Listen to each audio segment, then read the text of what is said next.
ఓం నారాయణ ఆదినారాయణ. భగవాన్ శ్రీ వెంకయ్య స్వామి వారికి శతకోటి ప్రణామములు. సద్గురు బంధువులందరికీ నమస్కారం అండి. అవధూత శ్రీ వెంకయ్య స్వామి చరిత్ర పునఃప్రారంభం. అధ్యాయం 6.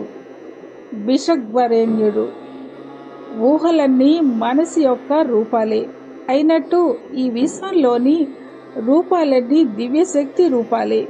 అది మన శరీరంలో సక్రమంగా పనిచేయటమే ఆరోగ్యము, తారుమారవటమే రోగము.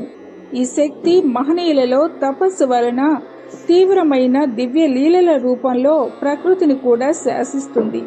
ఈ శక్తి పూర్తిగా వికసిస్తే ఎలా పనిచేయగలదో శ్రీ గురు చరిత్ర, అక్కలకోట స్వామి చరిత్ర, సాయిబాబా జీవిత చరిత్రలో సంపూర్ణంగా చూడవచ్చు. వారు దుస్సాధ్యమైన రోగాలకు కూడా శాంతించి భక్తి విశ్వాసాల ద్వారా మనలను ఆత్మపదంలో నడిపించగలరు. ఒకరోజు ఒకరు తేలుకుట్టి విపరీతమైన బాధలో స్వామి వద్దకు వచ్చారు.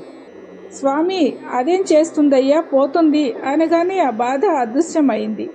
అందువలనే ఎక్కడైనా పశువులకు మనుషులకు అంటువ్యాధులు వస్తే ఆ గ్రామం తరపున ఒకరిద్దరు వచ్చి స్వామికి చెప్పేవారు. ఆయన సాంబ్రాణి దారము ఇచ్చి పశువులన్నిటికీ పొగవేయించి ఆ దారం పశువుల దొడ్డికి కట్టించేవారు.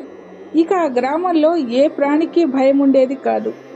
వారి దయవలన తేళ్లు, పాముల బాధల నుండి విముక్తులైన వారి సంఖ్య చెప్పనలవి కాదు. నేటికి స్వామివారి సమాధి ప్రదక్షిణం చేతనే అట్టి బాధలు తొలగుతున్నాయి. ఓబయ్య స్వామికి చిన్ననాటి స్నేహితుడు.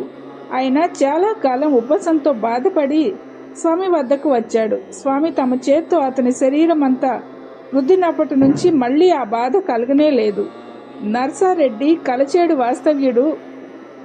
ఎద్దు పాము కరిచి కడుపు ఉబ్బి మేత తినక చొంగ కారుస్తుంది. దానిని తీసుకురాగానే స్వామి ఆ గాయంపై చేయి పెట్టి శ్వాస గట్టిగా పీల్చి వదిలారు. ఎద్దు వెంటనే లేచి పేడ వేసి గడ్డి తినసాగింది. మరొకసారి నరసారెడ్డి గారికి పాము గండం ఉన్నది, వీరరాఘవయ్య స్వామి రక్షిస్తారు అని స్వామి చీటీ వ్రాయించారు. తరువాత ఒకరోజు అతడు వడ్ల కోసం గాదిలో దిగేసరికి కాలికేదో మెత్తగా 5-6 సార్లు తగిలింది. లాంతర్ తెప్పించి చూస్తే అది పెద్ద త్రాచుపాము. అతడు ఒక్కసారిగా బయటకు దూకి పామును కొట్టేశాడు.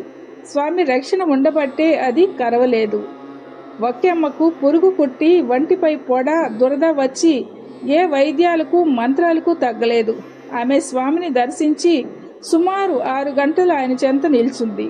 కానీ ఏమీ చెప్పుకోలేదు. స్వామి సంగతేంటో అడుగయ్యా అని సేవకునితో చెప్పి మరుక్షణం ఆయనే, వక్కెమ్మకు పురుగు కాటేసిందయ్యా, దెబ్బకు పోదా ఇది అన్నారు.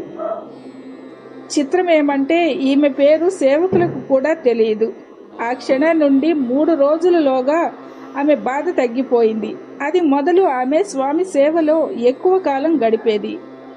ఒకప్పుడు ఒక పాపకు పొట్టలో గడ్డలేచి విపరీతంగా ఉబ్బిపోయింది. ఏ వైద్యాలకు లొంగలేదు. స్వామి చెంతకు తీసుకొని రాగానే ఆయన బిడ్డను ఒక దిగుడు బావిలోకి తీసుకుపోయి నీటి మీద బోర్లా పడేశారు. తర్వాత గట్టుకు తెచ్చి పొట్ట మీద కాలు వేసి మెల్లగా త్రొక్కారు. చీము, నెత్తురు పాప నోటి గుండా, ఆసనం గుండా బయటకు వచ్చాయి. పాప కొద్ది రోజుల్లో ఆరోగ్యవంతురాలయ్యింది. గుత్తా నరసమ్మ గారు డేగపూడి వాస్తవ్యురాలు. స్వామి సన్నిధి విడిచి వెళ్ళలేకపోయేది. మరొక వంక ఇంటికి వెళ్ళి బంధువులను చూడాలని అనిపిస్తుండేది. ఒకరోజు స్వామి తులసమ్మ, నరసమ్మ చనిపోయారు అని చీటీ వ్రాయించి ఆమెకిచ్చారు. అటు తర్వాత ఆమె మమకారాలు బంధించలేదు. ఇంటికి వెళ్లాలనే ధ్యాసే లేదు.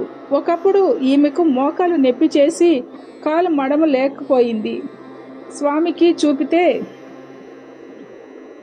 ఇంకెప్పటికీ రాకుండా చీటీ వ్రాసిండయ్యా అన్నారు. అలా చేయగానే ఆమె బాధ తొలగింది. ఈశ్వరమ్మ కలచేడు వాస్తవ్యురాలకు కడుపులో గడ్డలేచి 9 నెలల గర్భం వలె ఉంది. డాక్టర్లు ఆపరేషన్ చేయాలని అన్నారు. ఆమె స్వామితో చెప్పుకుంటే నీవు 100 రూపాయలు కడితే రేపటికి నీ బాధ తగ్గుతుంది అన్నారు. ఆమె ఇంటికి కూడా పోకుండా ఊరిలో అప్పు తెచ్చి వెంటనే సమర్పించింది. నాటి రాత్రి స్వామి ఆపరేషన్ చేసినట్లు స్వప్నం వచ్చింది. త్వరలో ఆమెకు ఆరోగ్యం చేకూరింది. మరో ఆడియోతో మళ్ళీ కలుద్దాం. మనసులోకి ఆరగించు.